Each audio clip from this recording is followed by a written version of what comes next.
নমস্কার। গল্পের ঝুলিতে সকল শ্রোতা বন্ধুদের স্বাগত জানাই। আজ আপনাদের জন্য গল্পের ঝুলিতে রয়েছে অসমঞ্জু মুখোপাধ্যায়ের লেখা অকিঞ্চনের দাদা। গল্পটি ভালো লাগলে একটা লাইক এবং কমেন্ট করে জানানোর অনুরোধ রইল। আর চ্যানেলে নতুন হয়ে থাকলে আরও গল্প শোনার জন্য চ্যানেলটি সাবস্ক্রাইব করতে কিন্তু ভুলবেন না।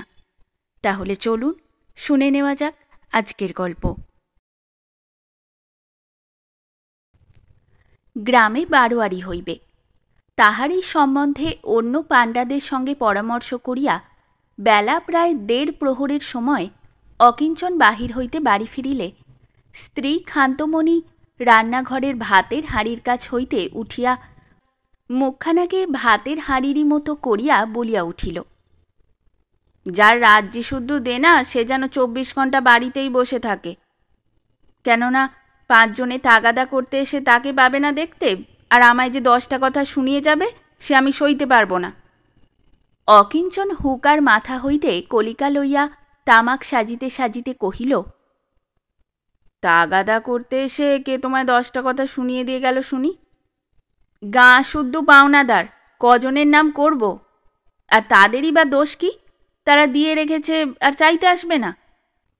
তবে তোমায় আমি বলে রাখছি, আমার কাছে কেউ যেন এসে মুখ নাড়া দিয়ে 10 কথা না বলে যায়। নেবার সময় সব নিয়ে রেখেছ, আর এখন দেবার বেলা বাড়ি ছেড়ে পালিয়ে পালিয়ে বেড়ালে তা হবে না।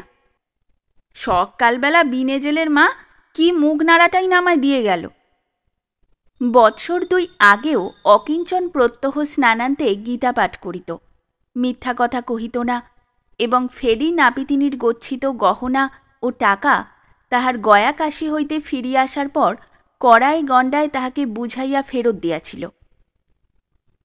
অকিঞ্চন কি একটা বলিতে যাইতেছিল, সহসা মুক্ত সদর দরজার বাহিরে দৃষ্টি পড়ায় তৎক্ষণাৎ সেইখানেই সে লম্বা হইয়া শুইয়া পড়িল। কাঁধের গামছাখানি মাথায় 2-3 পাক জড়াইল এবং সাজা তামাক ও টিকা মাটিতে ঢালিয়া ফেলিয়া হুঁকা উল্টাইয়া তাহারই খানিকটা জল তাহাতে ঢালিয়া একটা প্রলেপের মতো করিয়া কপালে ও ঘাড়ে বেশ করিয়া মাখাইয়া শুইয়া শুইয়া গোঙাইতে লাগিল। মুহূর্ত পরেই সদর দরজায় লাঠির ঠক ঠক শব্দ হইল এবং অকিঞ্চনেরই ঠাকুরমশাই ওপাড়ার রাজু ঘোষাল ধীরে ধীরে প্রাঙ্গণের মধ্যে আসিয়া দাঁড়াইল। বৃদ্ধ ঘোষাল মশাই চোখে একটু কম দেখেন। লাঠি গাছটি পৈঠার পাশে ঠেসাইয়া রাখিয়া দাওয়ার উপর উঠিয়া আসিতেই ঘরের ভিতর হইতে ক্ষান্তমণি একখানি কম্বলের আসন হাতে করিয়া বাহিরে আসিল এবং সেখানেই সেইখানে পাতিয়া দিয়া তাহার পায়ের কাছে ঢিপ করিয়া প্রণাম করিল। অকিঞ্চন কহিল, ঠাকুরমশাই, সরে এসে পাটা একটু এগিয়ে দিন, আমার আর মাথা তোলবার ক্ষমতা নেই। ঘোষাল মশাই তাহার কাছে আগাইয়া আসিলেন এবং ক্ষীণ দৃষ্টিতে তাহার মাথার দিকে দেখিয়া কহিলেন, কি হয়েছে বাবা, পড়ে টরে গেছিস নাকি? পড়ে যায়নি ঠাকুরমশাই, লাঠির চোট। আপনার আশীর্বাদে যে ফিরে এসেছি এই যথেষ্ট।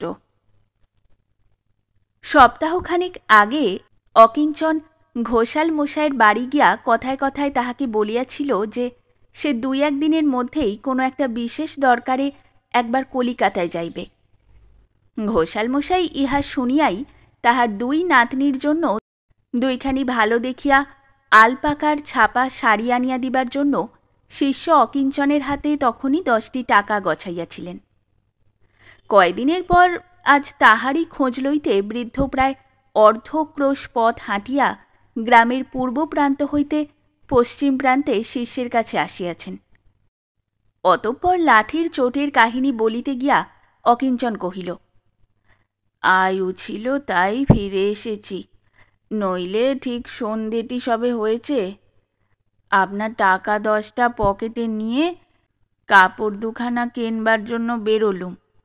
আমাদের রামবাগানের গলির ভেতরটায় তখনও গ্যাস জ্বালা হয়নি, খুবই অন্ধকার। গলি থেকে বড় রাস্তায় পড়ব এমন সময় পেছন থেকে মাথার ওপর এক লাঠি, তক্ষুনি ঘুরে পড়লুম। কিন্তু টাকা 10টা তবুও ছাড়িনি। পকেট শুদ্ধ প্রাণপণে মুঠো করে ধরেছিল। তারপর হাতের ওপর আর এক লাঠি, তারপর ব্যাস। বলিস কি রে?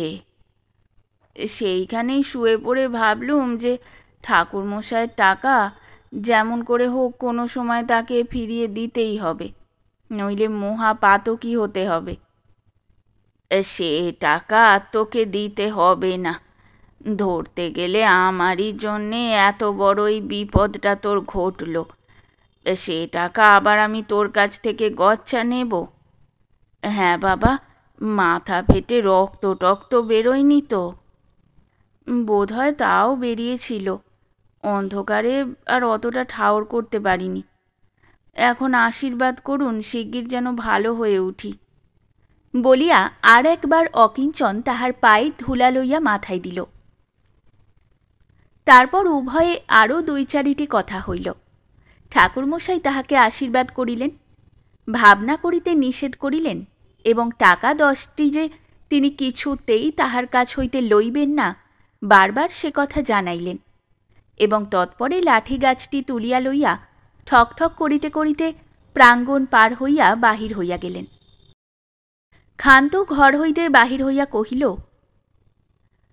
গুরুর কড়ি ফাঁকি দিয়ে খেলে পাপের যার সীমে পরিসীমে নেই। আমার ইচ্ছে হচ্ছিল ঘর থেকে ছুটে এসে বলি যে ঠাকুরমশাই সব মিছে কথা। উফ, কি হলে গো তুমি? মুখখানাকে বিকৃত করিয়া অকিঞ্চন বলিল, 1 ঘটি জল নিয়ে এসো, আগে মুখটা ভালো করে ধুয়ে ফেলি। পাপের যে সীমে পরিসীমে নেই তাই একবার নয়, লাখবার সে কথা সত্যি। দুর্ভোগ কি কম? তামাক আর হুঁকোর জলের পচা গন্ধে অন্নপ্রাশনের ভাত পর্যন্ত উঠে আসবার জোগাড় হচ্ছে। বেশ করিয়া মুখ ধুইয়া ফেলিয়া অকিঞ্চন পুনরায় কলিকা লইয়া তামাক সাজিল এবং হুঁকাটি লইয়া সদরের দরজার বাহিরে আসিয়া বসিল। কাপড়ের দোকানের শরৎ নন্দী স্নান করিয়া ফিরিতেছিল। কহিল, পালের পো, গামছার দরুন কগন্ডা পয়সা অনেক দিন থেকে বাকি পড়ে রয়েছে, ওটা দিয়ে দিলেই ভালো হয়। অকিঞ্চন হুঁকায় একটা টান দিয়া কহিল, খুচরো বলেই আর মনে থাকে না, ওর জন্যে ভয় বা তাগা দেওয়ার কোনো দরকার নেই। 5 আনা বুঝি? 5 আনা কি হে? 2খানা 4 হাতি গামছা 10.5 আনা। তা খুচরোটার বেশি দিন ফেলে রেখো না হে, দিয়ে দিও।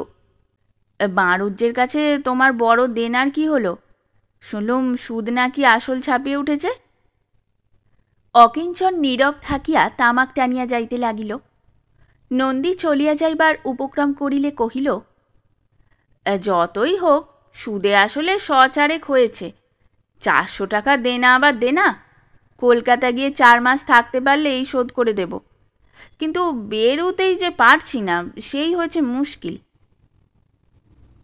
সদর দরজার কপাট বন্ধ করিয়া অকিঞ্চন বাটির মধ্যে প্রবেশ করিতেই দেখিল স্বয়ং মহাজন কালী বাঁড়ুজ্যে মহাশয় এক হাতে একটি লাউ ঝুলাইয়া খিড়কি দিয়া বাটি ঢুকিতেছেন। অকিঞ্চনকে দেখিয়া কহিলেন, কি রে বাপু, বলে বলে তো হার মানলুম। 200 টাকা তো 250 টাকা সুদই হয়ে গেল। নালিশটা ঠুকে দিলে হাকিমই বলবে কি, আমিই বা বলবো কি? আর তুই দিবি বা কোত্থেকে? তাই তো বলি যে অনর্থক সুদ না বাড়িয়ে জমিটা না হয় রেজিস্ট্রি করেই দিয়ে দে। 20-25 টাকা ওর ওপর না হয় আরও দিয়ে দেবো এখন। জোড়হাত কপালে ঠেকাইয়া অকিঞ্চন কহিল, কি বলছেন খুড়ো ঠাকুর? 15 বিঘের জমিটা ওই টাকাতে? মুখের কথা চাপা দিয়া বাঁড়ুজ্যে মহাশয় কহিলেন, শুনতে ওই যা 15 বিঘে, কিন্তু জমিটার ভেতর কি আছে বাপু? একেবারে ফোঁপড়া জমি। ধানের তো মুখ দেখবার জো নেই, যা 2-4 আঁটি হয় খড়। তাই বা তোর দেখবার আবশ্যিকটা কি আছে? টাকা কিন্তু আমি আর ফেলে রাখতে পারবো না। এই আশার কিস্তির ভেতরেই বেবাক টাকা সব আমায় চুকিয়ে দিয়ে দিতে হবে, নইলে। উঠানের একটি চারা আম গাছ হইতে গোটা 2-4 পাতা ছিঁড়িয়া লইয়া অকিঞ্চন কহিল, বৈশাখ মাসের এই রোদ্দুরে আর মাথা গরম করবেন না খুড়ো ঠাকুর, আসুন তামাক খান।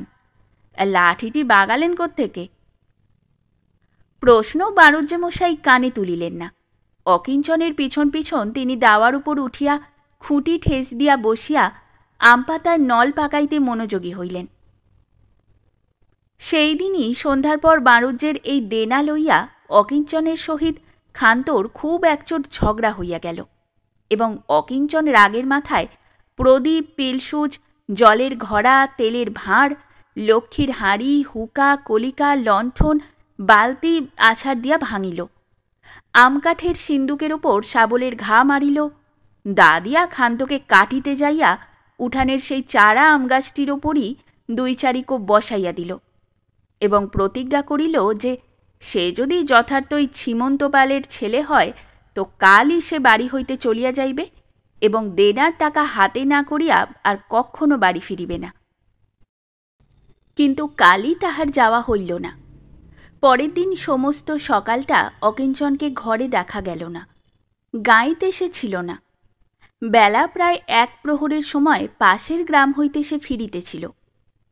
কলিকাতা যাইতে হইলে অন্তত গোটা 5 টাকা তাহার দরকার, এবং এ টাকা সে গাঁয়ের কাহারও কাছে হাত পাতিলে যে পাইবে না তাহা সে ভালোরূপই জানিত। তাই প্রত্যুষে শয্যা ত্যাগ করিয়াই সে মামুদপুর গিয়াছিল। কিন্তু যাহার কাছে সে গিয়াছিল সেখান হইতেও তাহাকে ব্যর্থ মনোরথ হইয়া ফিরিতে হইয়াছে। নদীর ঘাটে আসিয়া অকিঞ্চন দেখিল যে 2টি লোক বটগাছের ছায়ায় বসিয়া জলপান খাইতেছে। তাহাদের সহিত 2-1টি কথায় সে জানিতে পারিল যে তাহারা ছাগলের পাইকার, গায়ে গায়ে ঘুরিয়া ছাগল কিনিয়া তাহারা চালান দেয়। অকিঞ্চন তাহাদের সহিত আলাপে প্রবৃত্ত হইল, এবং তাহাদের জলপান খাওয়া শেষ হইলে তাহাদিগকে সঙ্গে করিয়া নদীর ধার দিয়া আসিতে আসিতে এক স্থলে আসিয়া হঠাৎ দাঁড়াইয়া পড়িয়া আঙুল দিয়া দেখাইয়া কহিল, ওইটি। পাইকার 2টি সেইখানে একটি গাছের তলায় আসিয়া দাঁড়াইল। অকিঞ্চন যাহাকে দেখাইয়া বলিয়াছিল ওইটি, এক্ষণে কৌশলে সেই খাসি ছাগলটিকে ধরিয়া পাইকারদের কাছে টানিয়া আনিল। তাহারা তাহার মাজা টিপিয়া সর্বাঙ্গ ভালো করিয়া দেখিয়া শুনিয়া দরদস্তুর করিয়া শেষে 5 টাকায় তাহার মূল্য রফা করিল, এবং কোমরের গেজে হইতে একজন 5টি টাকা অকিঞ্চনের হাতে গড়িয়া দিয়া খাসিটির গলায় একগাছি দড়ি বাঁধিয়া তাহাকে টানিতে টানিতে উভয়ে মামুদপুরের দিকে অগ্রসর হইল। সেদিন অকিঞ্চন গৃহ হইতে বাহির হইল না। সন্ধ্যার সময় ঘরে বসিয়াই শুনিল ফকিরহারির বড় ছাগলটি খুঁজিয়া পাওয়া যাইতেছে না। পরদিন 5টি টাকা, 2খানি কাপড় ও 1খানি গামছা সম্বল করিয়া অকিঞ্চন 2.5 ক্রোশ দূরবর্তী বর্ধমানের স্টেশনে আসিয়া প্রথম ট্রেন ধরিবার জন্য অতি প্রত্যুষে গৃহ হইতে যাত্রা করিল। খান্ত জিজ্ঞাসা করিল, রাগ করে কোথায় যাওয়া হচ্ছে শুনি? প্রত্যুত্তরে অকিঞ্চন সদর্পে ও সলম্ফে দাওয়া হইতে প্রাঙ্গণে পড়িল, এবং সশব্দে সদরের দরজা খুলিয়া নিশা শেষের অল্পান্ধকারের মধ্যে অদৃশ্য হইয়া পড়িল। স্টেশনে পৌঁছিয়া গামছা জড়ানো কাপড়খানির খুঁটে বাঁধা 5টি টাকা হইতে 1টি টাকা খুলিয়া লইয়া অকিঞ্চন কলিকাতার টিকিট কিনিল। 15 আনা 1 পয়সা টিকিটের দাম বাদে 3টি পয়সা যাহা ফেরত পাইল তাহা জামার পকেটে রাখিয়া বেঞ্চির উপর বসিতেই গাড়ির ঘণ্টা বাজিয়া উঠিল। বর্ধমানে 10 মিনিট গাড়ি থামিয়া থাকে। গাড়ি আসিলে অকিঞ্চন গাড়ির ভিতর আসিয়া বসিয়া চাওলাকে ডাকিল, এবং কাপের শেষ বিন্দুটুকু পরম তৃপ্তিতে পান করিয়া বিকৃত মুখে চাওলাকে পকেটের সেই 3টি পয়সা দিয়া কহিল, একেবারে ঠান্ডার তেতো, এসামাবিক চা আর কারুকে মাত দেও, পুলিশ মেদেগা। অকিঞ্চন তাহার দিকে এমনভাবে চাহিয়া রহিল যে সে চায়ের বাকি 1টি পয়সার কথা আর উত্থাপন করিতেই অবসর পাইল না, এবং নীরবে অন্যদিকে চলিয়া গেল। চায়ের পর পান এবং বিড়িও আবশ্যক, কিন্তু অকিঞ্চনের পকেটে এই অত্যাবশ্যক ব্যয়ের জন্য খুচরা পয়সার ছিল না। 2টা পয়সার জন্য টাকা ভাঙাইতেও সে পারে না। সুতরাং সম্মুখ দিয়া অসংখ্য পান বিড়িওয়ালা যাইলেও সে ডাকিল না। গাড়ি ছাড়িবার ঘণ্টা এবং গার্ডের বাঁশি বাজিয়া ওঠা পর্যন্ত অপেক্ষা করিয়া গাড়ি যখন অল্প অল্প চলিতে শুরু করিল, তখন অকিঞ্চন মুখ বাড়াইয়া একজন পান বিড়িওয়ালাকে ডাকিল।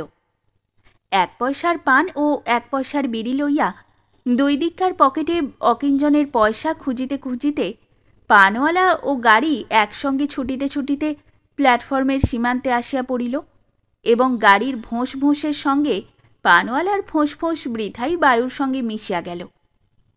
সকালবেলাকার গাড়ি, প্যাসেঞ্জারের তত ভিড় ছিল না। মগরাতে 2-1 লোক অকিঞ্চনের কামরায় আসিয়া উঠিল এবং গাড়ি ছাড়িবার ঠিক পূর্বক্ষণে একটি আধা বয়সী স্ত্রীলোক হাঁপাইতে হাঁপাইতে দরজা ঠেলিয়া এই কামরাটিতে উঠিয়া অকিঞ্চনের বেঞ্চের একধারে আসিয়া বসিল। স্ত্রীলোকটি শ্যামবর্ণা, দোহারা, মুখখানি ঢলঢল, চোখ দুটি আয়ত, দৃষ্টি উজ্জ্বল। পরনে একখানি দেশি তাঁতের তারিজপার শাড়ি, নাকে ওপালের নাকছাবি, কানে কানফুল, কপালে উল্কি, মুখে দোক্তা দেওয়া পান এবং তারি রসে ঠোঁট দুইটি টুকটুকে। মাথায় একটুখানি যে ঘোমটা ছিল, বসিতে গিয়া সেটুকু খসিয়া পড়িয়াছিল। তাহাই আবার তুলিয়া দিবার সময় অকিঞ্চন দেখিল তাহার হাতে উল্কিতে লেখা রহিয়াছে, পটল, হরিনাম সত্য। অকিঞ্চন তাহাকে উদ্দেশ্য করিয়া কহিল, মেয়েদের গাড়িতে উঠলে না কেন বাছা? কোথায় নামবে? হাওড়ায়। আপনি? আমিও হাওড়ায়। স্ত্রীলোকটি লজ্জা ও সংকোচশূন্য হইলেও খুবই স্বল্পভাষী, কিন্তু 1-2টি করিয়া অকিঞ্চন অনেকক্ষণ ধরিয়া তাহার সহিত অনেক কথারই আলাপ করিল। তাহার ফলে জানিতে পারিল যে পটল শুষ্ক কিংবা শস্যহীন নহে, তাহা যথেষ্ট সারবান এবং সরস, অর্থাৎ টাকা কড়ি গহনাপত্র তাহার যথেষ্ট। আত্মীয় স্বজন তাহার কেহ নাই। এক দূর সম্পর্কীয় বোনপোকে আনিয়া কিছুদিন নিজের কাছে আনিয়াছিল, কিন্তু সে নেশা টেশা করিতে শেখায় তাহাকে তাড়াইয়া দিয়াছে। অকিঞ্চন কহিল, তোমার কোনো ভয় নেই বাছা, হাওড়ায় নেমে তোমার বাসায় আমি পৌঁছে দিয়ে না হয় যাবক্ষণ। তুমি স্ত্রীলোক, এটুকু উপকারও যদি না করি। গাড়ি লিলুয়াতে আসিয়া থামিল। কিছু পরেই টিকিট কালেক্টর বাবু গাড়ির মধ্যে ঢুকিয়া সকলের টিকিট চাহিয়া লইল। যাইবার সময় দেখিল পায়খানার দরজা ভিতর হইতে বন্ধ। 1 মিনিট অপেক্ষা করিয়া দরজায় 2টি ধাক্কা দিল। অকিঞ্চন কহিল, একটি মেয়ে লোক গেছে। আরও কয় সেকেন্ড দাঁড়াইয়া থাকিয়া টিকিটবাবু অকিঞ্চনের দিকে চাহিয়া বলিল, পাশের গাড়িতে আমি থাকলুম, টিকিটখানা বার করে রাখতে বলবেন, আমি আসছি। কিন্তু পুনরায় তাহার আসিবার পূর্বেই ঘণ্টা দিয়া গাড়ি ছাড়িয়া দিল এবং পটল আসিয়া তাহার আসনে বসিল। অকিঞ্চন টিকিটের কথা বলিল, টিকিট আমাদের থাকে না, পাস আছে। হাওড়ায় নামিয়া অকিঞ্চন জিজ্ঞাসা করিল, তাহলে সঙ্গে যেতে হবে কি? একটুখানি হাসিয়া পটল কহিল, যেতেও পারেন, না গেলেও কোনো ক্ষতি হবে না, একখানা গাড়ি করলেই হবেক্ষণ। তবে আমার এই গামছাখানা দয়া করে একটু ভিজিয়ে এনে দিন, সেই ওদিকে বোধহয় কল আছে। পটল তত্রত্ব একখানি বেঞ্চের উপর বসিয়া পড়িল। অকিঞ্চন তাহার কাপড়ের পোঁটলাটা তাহার পার্শ্বে রাখিয়া গামছা ভিজাইতে চলিয়া গেল এবং মিনিট 5-7 পরে ফিরিয়া আসিয়া দেখিল তথায় পটল কিংবা পোঁটলা দুইটির কোনোটিই নাই। সেইখানে দাঁড়াইয়া অকিঞ্চন চারিদিকে একবার ভালো করিয়া চাহিয়া দেখিল, কিন্তু কোনোখানেই পটলকে দেখিতে পাইল না। নিমেষে তাহার মাথা ঘুরিয়া গেল। তাহার কাছে যে আর একটিও পয়সা নাই, এই বিদেশে একেবারে রিক্ত হস্তে। পটলের ভিজা গামছাখানি উত্তপ্ত মস্তকে দিয়া অকিঞ্চন তখন চারিদিকে ঘুরিয়া তাহার সন্ধান করিতে লাগিল। হাটখোলার ডালপট্টি ছাড়াইয়া একটু উত্তরে রাস্তার উপর একখানি টিনের মাঠ গুদাম, দোতলা। তাহারই নিচে বারান্দার একাংশে কেহ পূর্ণ সঞ্চয় উদ্দেশ্যে এই বৈশাখে জলসত্রের ব্যবস্থা করিয়াছিল। অকিঞ্চন ঘুরিতে ঘুরিতে ক্লান্ত হইয়া সেইখানে আসিয়া দাঁড়াইল এবং চারিটি ভিজা ছোলা ও একরত্তি গুড় হাত পাতিয়া লইয়া তাহাই চিবাইয়া এক পেট জল পান করিবার পর একটু বিশ্রাম করিবার অভিপ্রায়ে সেই বারান্দারই এক প্রান্তে বসিয়া পড়িল। ভিতরের ঘরখানির একধারে একখানি তক্তপোষ পাতা ছিল। তদুপরি গৃহের অধিকারী দেব মহাশয় একটি কাঠের বড় বাক্স সম্মুখে লইয়া দেয়ালে ঠেস দিয়া বসিয়াছিলেন। তাহার খর্ব দেহের উপরকার ক্ষুদ্র মস্তকটি খুর দিয়া মুণ্ডিত, কণ্ঠে 3 হালি তুলসীর মালা, নাসাগ্রে তিলক, বক্ষে ও কপালে গঙ্গা মৃত্তিকার ছাপ। দেমহাশয়ের সদর নিচের তলার এই ঘরখানি, অন্দর দ্বিতলে। তথায় তাহার নিঃসন্তান গৃহিণী কর্তৃরূপে সর্বদা বিরাজ করেন। বহুদিন পাটের আড়তে কয়েলের কার্য করিয়া দেমহাশয় বেশ 2 পয়সা সঞ্চয় করিয়াছিলেন। এক্ষণে প্রৌঢ় বয়সে অর্থ সঞ্চয়ের বাসনা ত্যাগ করিয়া পূর্ণ সঞ্চয়ের দিকে মনোযোগী হইয়াছেন।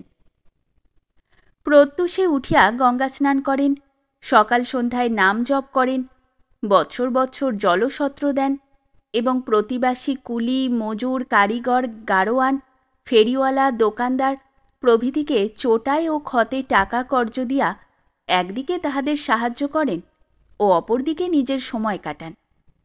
বন্ধকি কারবারেও কিছু কিছু তাহার আছে। প্রায় মিনিট 15 বসিয়া থাকিবার পর অকিঞ্চন উঠিয়া দরজার পাশ হইতে উঁকি দিয়া দেখিতেই দেমহাশয় তাহাকে ভিতরে ডাকিলেন। জিজ্ঞাসা করিলেন, কোথায় থাকো বাপু? অকিঞ্চন ঘরের মধ্যে প্রবেশ করিয়া কহিল, একটু থাকবার স্থানই খুঁজে বেড়াচ্ছি। দেশ থেকে আজই এখানে এসেছি। গাড়িতে এক মেয়ে জোচ্চোরের পাল্লায় পড়ে পোঁটলা শুধু টাকা কড়ি সব খুইয়ে বসেছি। তাই ঘুরে ঘুরে খিদেও যেমন পেয়েছে, তেষ্টাও তেমনই লেগেছে। অকিঞ্চন দেব মহাশয়ের কাছে তাহার অদ্যকার কাহিনী সংক্ষেপে বর্ণনা করিল। সমস্ত শুনিয়া দেব মহাশয় কহিলেন, এইখানে থেকে যাও বাপু। এ শুনে কি করে আর মুখটি বুজে থাকি বলো? নিজের দিকে তো কখনোই চাই না, পরের দিকে কিন্তু না চেয়ে থাকতে পারি না। কারুর কষ্ট বিপদের কথা শুনলেই মনটা অমনি ধরফর করে ওঠে। অকিঞ্চন তক্তপোষের একধারে বসিয়া পড়িল। দেব মহাশয়ের সহিত তাহার অনেক কথা হইল এবং সেই দিন হইতে তাহার আশ্রয়ে নিঃসম্বল নিরাশ্রয় অকিঞ্চনের স্থান লাভ হইল। দেব মহাশয় কহিলেন, ব্রাহ্মণস্য ব্রাহ্মণং গতি, শূদ্রস্য শূদ্রনং গতি। কে কারে খাওয়ায় বাপু? নারায়ণী সব করেন, করান।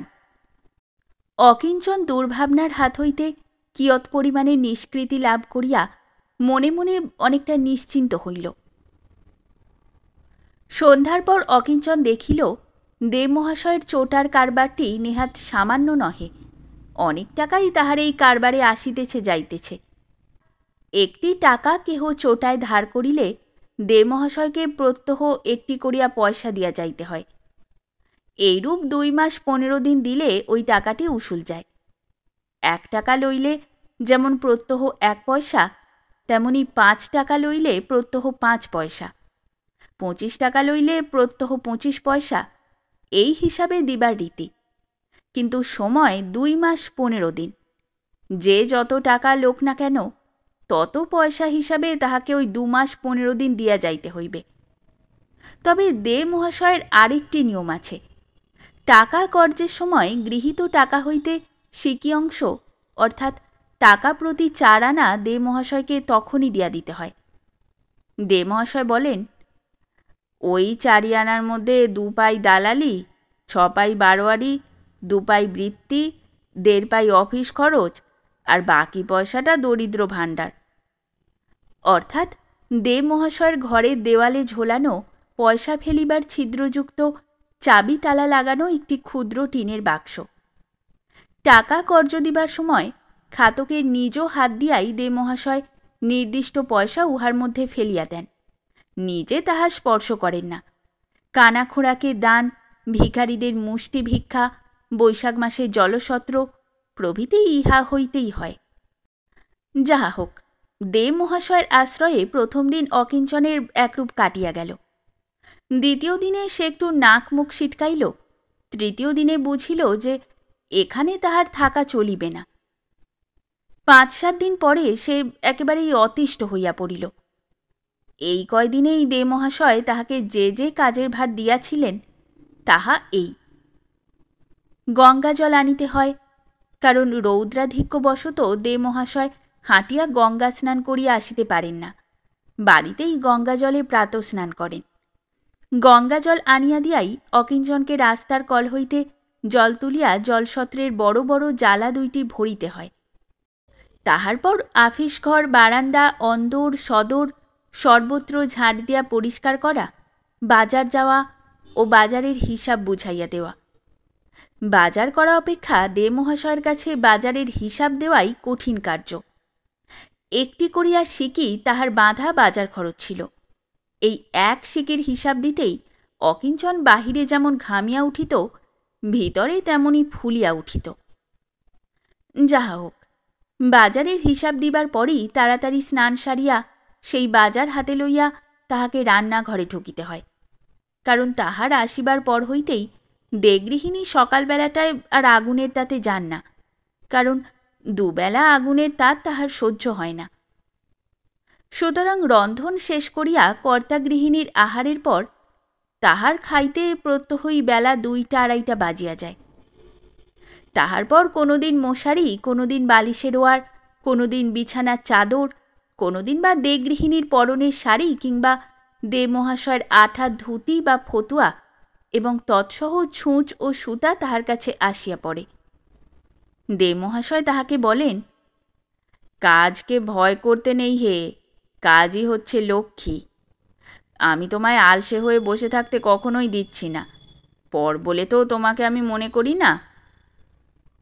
তাহার পর সন্ধ্যা হইলেই দে মহাশয়কে তাহার বাক্স এবং টাকা পয়সা, চোটা, দালালি, বারোয়ারি, বৃত্তি প্রভৃতি লইয়া এবং অকিঞ্চনকে হিসাবের খাতাপত্র, দোয়াত কলম লইয়া ব্যস্ত থাকিতে হয়। লেখাপড়া, হিসাবপত্রের কাজ এখন সমস্তই অকিঞ্চনের উপর পড়িয়াছে। প্রত্যহ সন্ধ্যা হইতে শুরু করিয়া টাকার লেনদেন, জমা খরচ, বকাবকি প্রভৃতি যখন শেষ হয়, তখন ঘড়ির বড় বড় ঘণ্টাগুলি সবই বাজিয়া যায়। তাহার পর দে মহাশয়ের পিছন পিছন তাহার সেই প্রকাণ্ড বাক্সটি মাথায় করিয়া দ্বিতলে তাহার ঘরে পৌঁছাইয়া দিয়া আসিবার পর তবে অকিঞ্চন অব্যাহতি পায়। রাত্রিতে শুধু 2টি ভাত দে গৃহিণী নিজেই রাঁধিয়া লয়। তরকারি সকালেরই থাকে, শুধু তাহা গরম করিয়া লওয়া হয় মাত্র। সেদিন ঠিক সন্ধ্যার পরই একটি প্রৌঢ় বয়সের স্ত্রীলোক ঘোমটা দিয়া দরজার বাহিরে আসিয়া দাঁড়াইল। দে মহাশয় তাহাকে দেখিতে পাইয়া কহিলেন, কালীর মা বুঝি? কিছু খবর আছে গা? স্ত্রীলোকটি দরজার ধারে একটু সরিয়া আসিয়া কহিল, হ্যাঁ বাবা, গয়নাগুলো দিতে হবে, নিয়ে যাব। এক পা করিয়া কালীর মা ভিতরে যাইয়া দাঁড়াইল। দে মহাশয় তাহার দিকে চাহিয়া কহিলেন, টাকা সব হিসেব করে এনেছ? হিসেব আপনি করো না বাবা, কার্তিক মাসের 20-এ তো আমি টাকা নিয়ে গেছি। কার্তিক ছেড়ে দিলে তাহলে 6 মাস হয়। 100 টাকা আসল আর 6 মাসে 6 টাকা সুদ। তা কি হয়? কার্তিকের 20-এ হলে কি আর কার্তিক বাদ দিতে পারি? তা যেমনই ধরো বাবা, 1 মাস তো বাদ যাবে। কার্তিক ধরে নাও তো বৈশাখের সুদ বাদ যাবে। তা কি হয় কালীর মা? বৈশাখেরও তো অর্ধেক হয়ে গেল। ও 7 মাসের 7 টাকাই আমায় দিতে হবে বাছা। খানিকক্ষণ চুপ করিয়া থাকিয়া কালীর মা কি ভাবিতে লাগিল। তাহার পর কহিল, আচ্ছা বাবা, যা নিলে ভালো হয় তাই নাও। কত কষ্ট করে যে এই সুদের টাকা দেওয়া, তা ওপরের ওই যিনি রাত দিনের কর্তা তিনিই জানেন।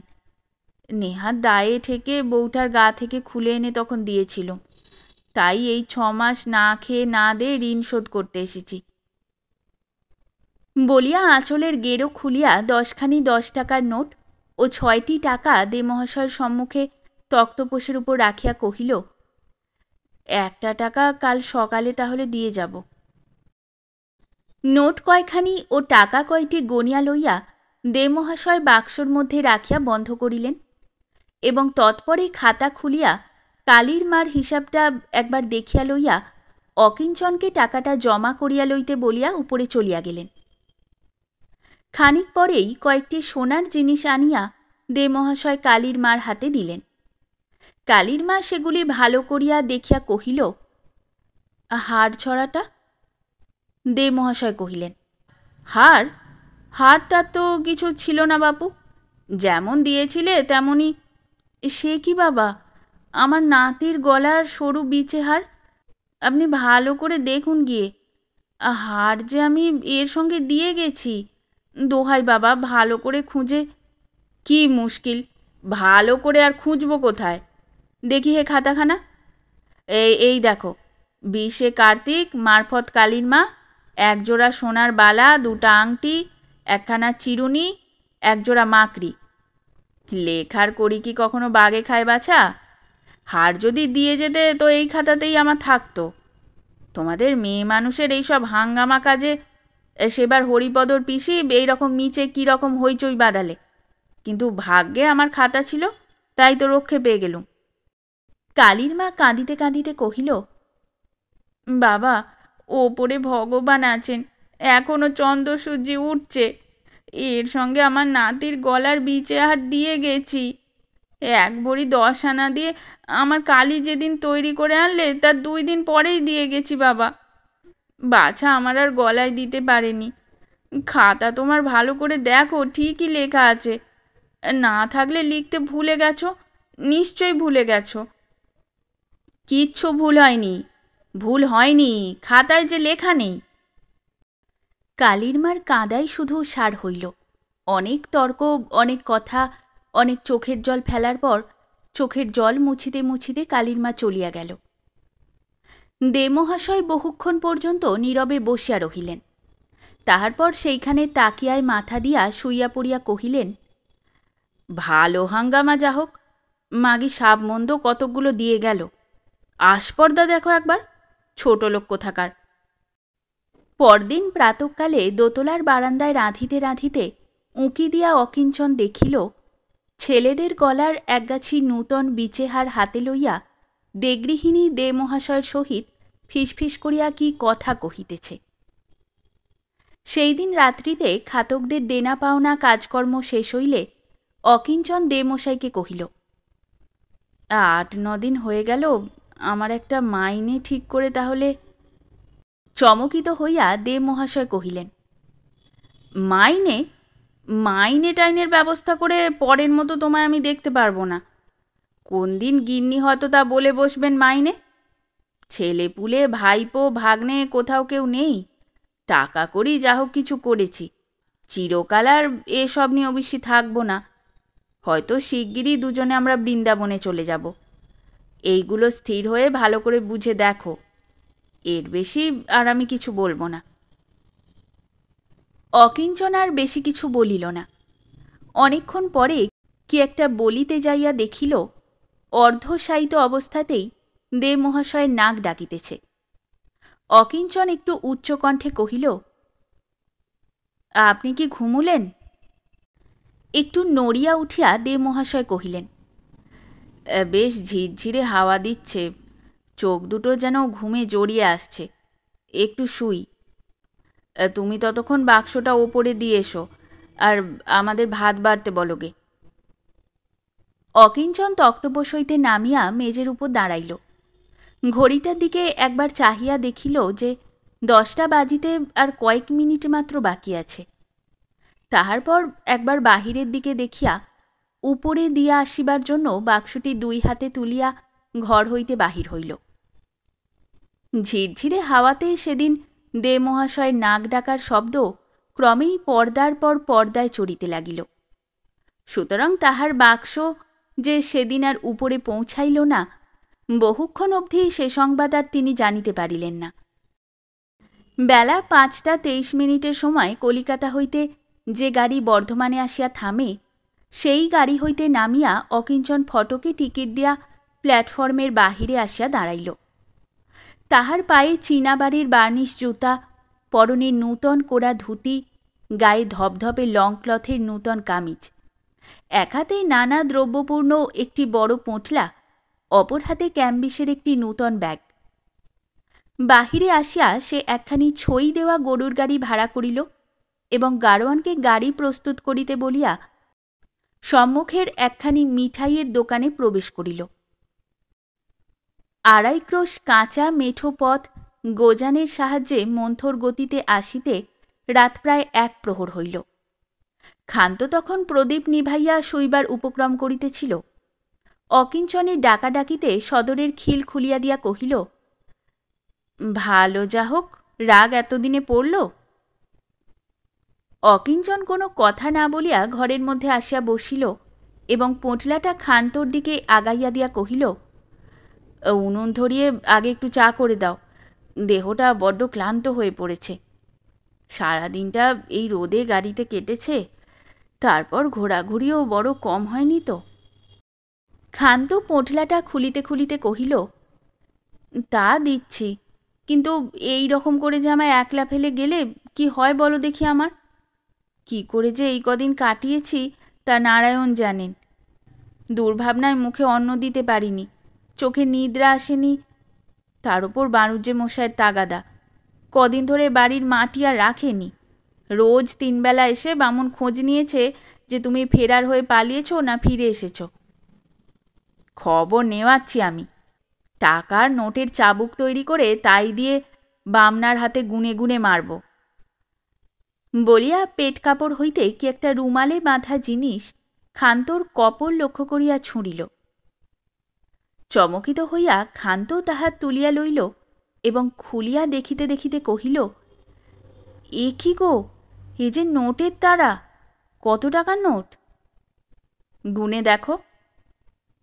3 বার গনিয়া হিসাব করিয়া ক্ষান্ত চোখ কপালে তুলিয়া কহিল, এই কদিনে 300 টাকা এনেছো তুমি?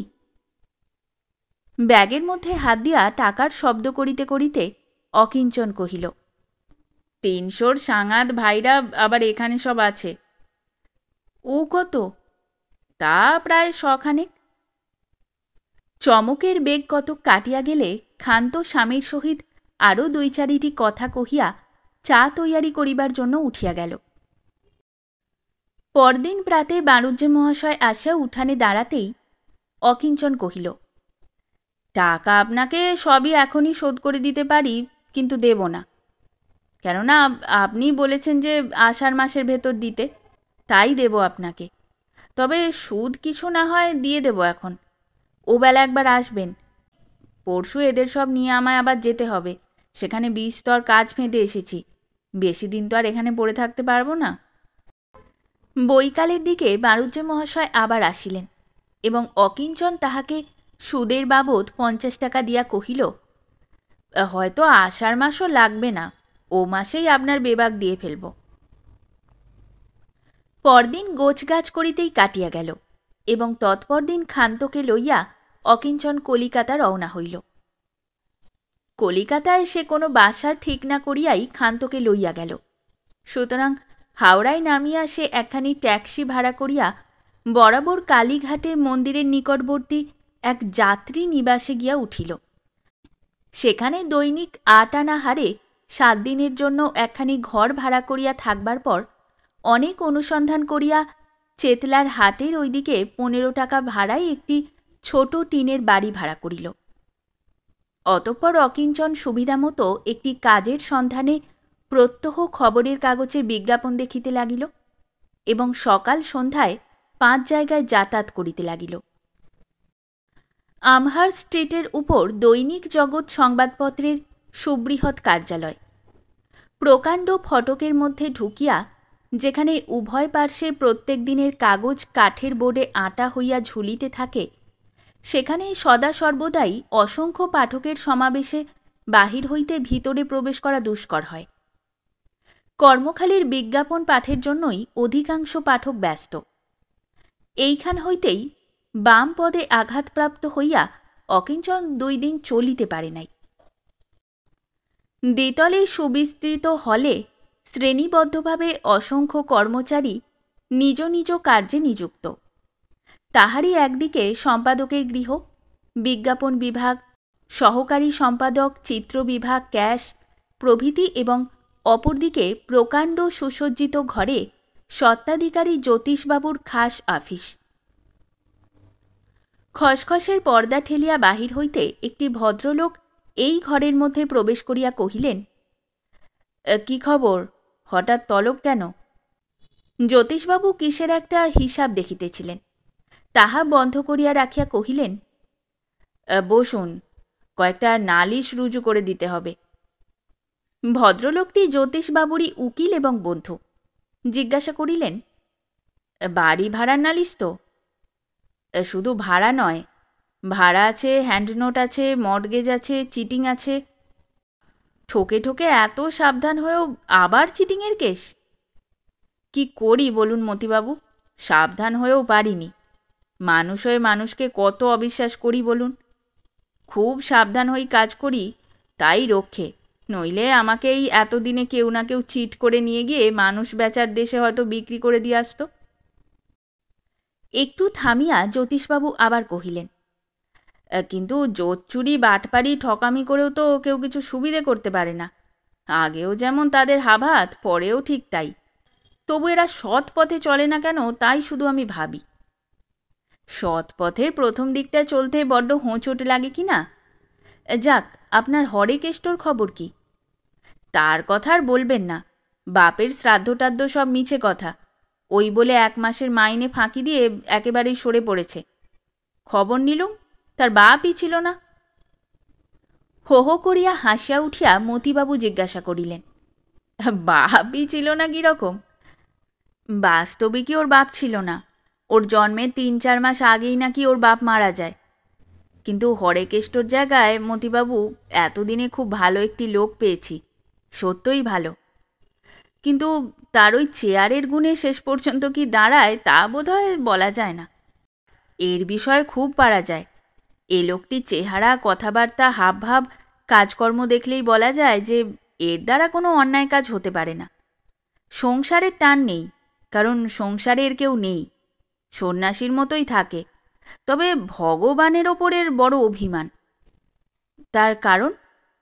তার কারণ চিরকাল ভগবানকে ডেকেই এর দিন কেটেছে, অথচ বছর কতক হলো 7 দিনের মধ্যেই কলেরায় এর পরিবার, ছেলে মেয়ে, এক বিধবা ভগিনী, গোষ্ঠী শুদ্ধ সব মারা যায়।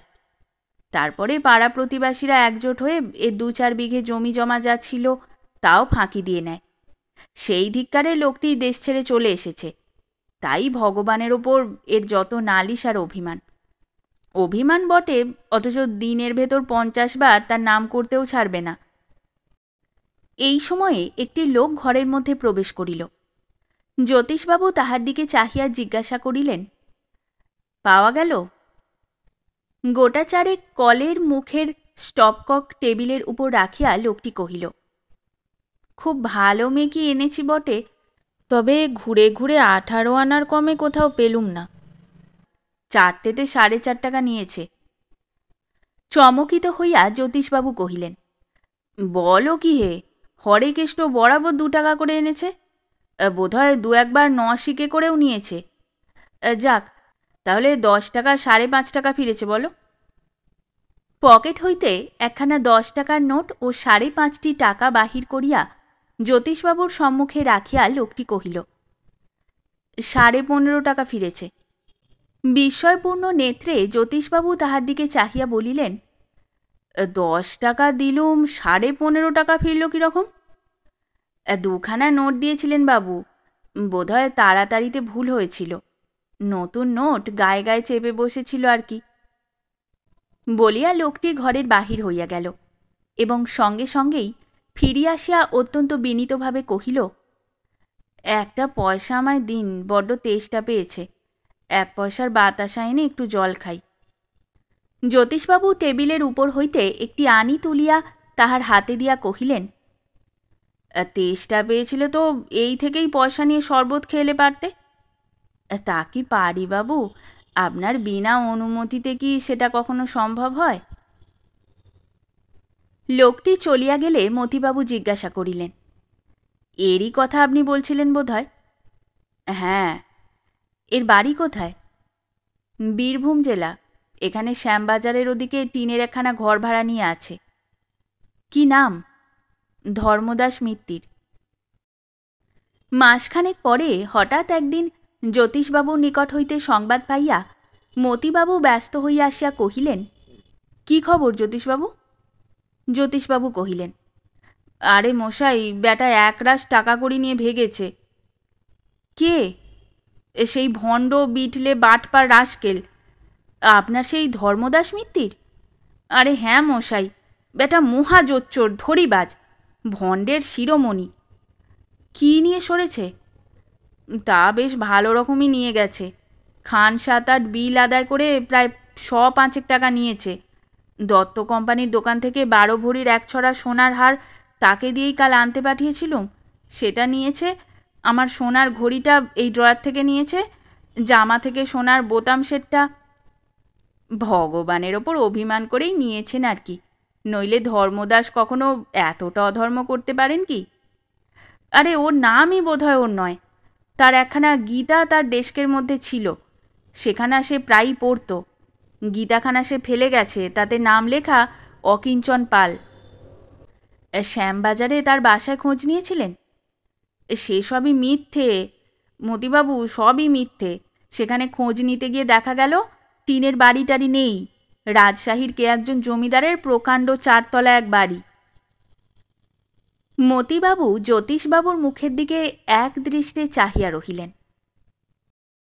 সকাল 7:27 সময় আগ্রা ক্যান্টনমেন্ট এক্সপ্রেস হাওড়া হইতে ছাড়িয়া দিবার জন্য যখন 3য় ঘণ্টা পড়িল, তখন এক হাতে খান্তর একখানা হাত ধরিয়া টানিতে টানিতে ছুটিতে ছুটিতে অকিঞ্চন তাড়াতাড়ি কাছের যে 3য় শ্রেণীর কামরা পাইল তাহাতেই উঠিয়া পড়িল। সঙ্গের কুলি প্রকাণ্ড এক স্টিলের তোরঙ্গ ও বিছানার একটা মোট তাড়াতাড়ি গাড়ির মধ্যে ঢুকাইয়া দিয়া পয়সা লইয়া গেলেই গাড়ি ছাড়িয়া দিল। সেখানেই মেয়েদের গাড়ি। অকিঞ্চন দেখিল সকল আরোহী পশ্চিমা স্ত্রীলোক। কি একটা কথা লইয়া সকলেই মহা কলরবে সৃষ্টি করিয়াছে। ওদিককার খালি বেঞ্চে খান্তকে বসাইয়া দিয়া অকিঞ্চন তাহার মুখের দিকে প্রসন্ন দৃষ্টিতে চাহিয়া কহিল, ব্যাস, কাজ ফতে, আমায় পায়কে, এইবার হরদম ফুর্তি। বাকি কথা মুখের ভিতরই রাখিয়া পকেট হইতে বিড়ি দেশলাই বাহির করিয়া অকিঞ্চন বিড়ি ধরাইল। গাড়ি শ্রীরামপুর আসিলে একজন চেকার আসিয়া কহিল, এটা মেয়েদের গাড়ি, আপনাকে অন্য গাড়িতে যেতে হবে। অকিঞ্চন একটা যুক্তি দেখাইয়া কি বলিতে গেল, চেকার মাথা নাড়িয়া কহিল, না না, মেয়েদের গাড়িতে পুরুষ থাকবে কীরকম, নেমে যান নেমে যান। অগত্যা অকিঞ্চন অন্য গাড়িতে গিয়া উঠিল। সে কামরাটিতে প্যাসেঞ্জারদের মধ্যে তখন এক মহা তর্ক চলিতেছিল। তর্ক পুরুষদের জুয়াচুরি ও মেয়েদের জুয়াচুরি সম্বন্ধে, অবশ্য এ দেশের নহে, বিলাতের। অকিঞ্চন মাঝখানে আসিয়া তর্ককে আরও প্রবল করিয়া তুলিল। কহিল, মশাই, ও জাত পুরুষের ঘাড়ে, বুঝতে পেরেছেন তো? তার সাক্ষী আরব্য উপন্যাস পড়েছেন তো? সুতরাং তর্ক আলোচনা তুমুলভাবে চলিতে লাগিল। গাড়িও স্টেশনের পর স্টেশন অতিক্রম করিতে লাগিল। শেওড়াফুলি স্টেশনে একটি আধা বয়সী স্ত্রীলোক মেয়ে কামরায় উঠিয়া খান্তর সম্মুখে আসিয়া বসিল। স্ত্রীলোকটি শ্যামবর্ণা, দোহারা, মুখখানি ঢলঢল, চোখ দুটি আয়ত, দৃষ্টি উজ্জ্বল। তাহার পরনে শান্তিপুরী একখানি কার্নিশপার শাড়ি, নাকে ওপ্যালের নাকছাবি, কানে কানফুল, কপালে উল্কি, মুখে দোক্তা দেওয়া পান এবং তাহারই রসে ঠোঁট দুটি টুকটুকে। স্ত্রীলোকটি বসিয়া খান্তকে জিজ্ঞাসা করিল, কোথায় যাবে ভাই? খান্ত কহিল, বর্ধমান। আমিও যাব, সেখানে আমার ভাই রেলেতেই কাজ করে। তোমাকে যেন কোথাও দেখেছি ভাই। কোন গায়ে বাড়ি বলো তো? বর্ধমান থেকে 2.5 কোষ 3 কোষ যেতে হয়, তালচটি। তালচটি? তালচটিতে যে আমি প্রায়ই যাই, আমার মাস্তুতো বোনের শ্বশুর বাড়ি। কাদের বাড়ি দিদি? সরকারদের বাড়ি জানো? সরকারদের? না দিদি।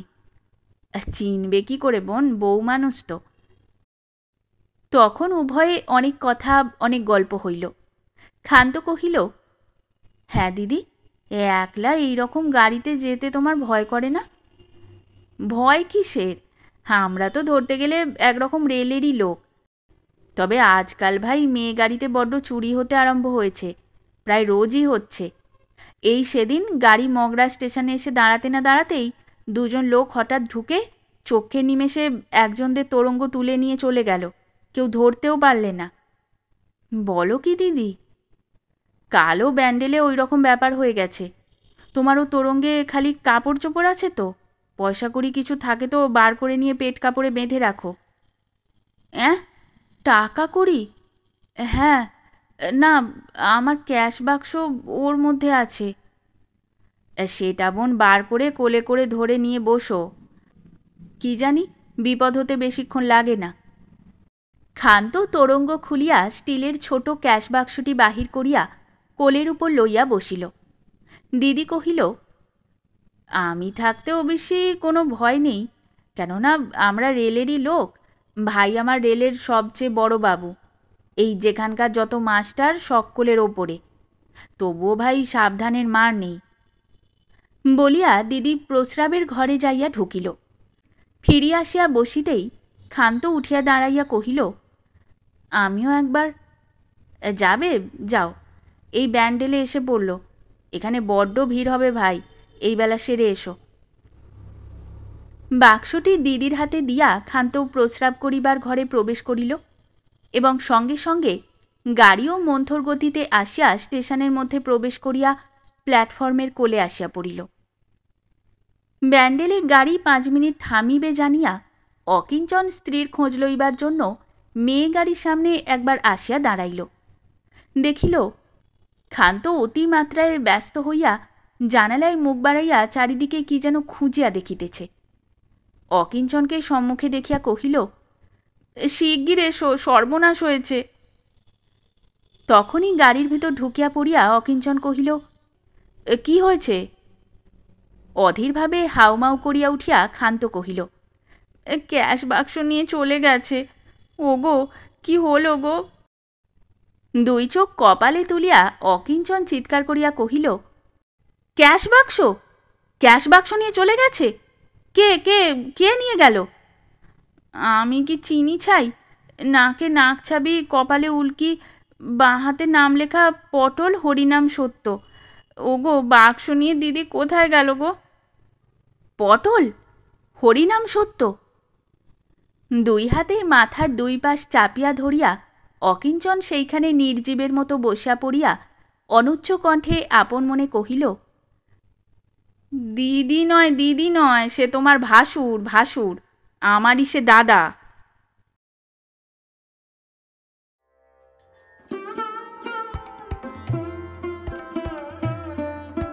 শেষ হলো আমাদের আজকের গল্প। গল্প পাঠে এবং বিভিন্ন চরিত্রে আমি তৃষিতা। গল্পটি ভালো লাগলে লাইক এবং শেয়ার করে দেবেন। আর চ্যানেলে নতুন হয়ে থাকলে আরও গল্প শোনার জন্য চ্যানেলটি সাবস্ক্রাইব করতে কিন্তু ভুলবেন না। খুব তাড়াতাড়ি নতুন একটি গল্প নিয়ে ফিরে আসব। সকলে ভালো থাকুন, শুনতে থাকুন গল্পের ঝুলি।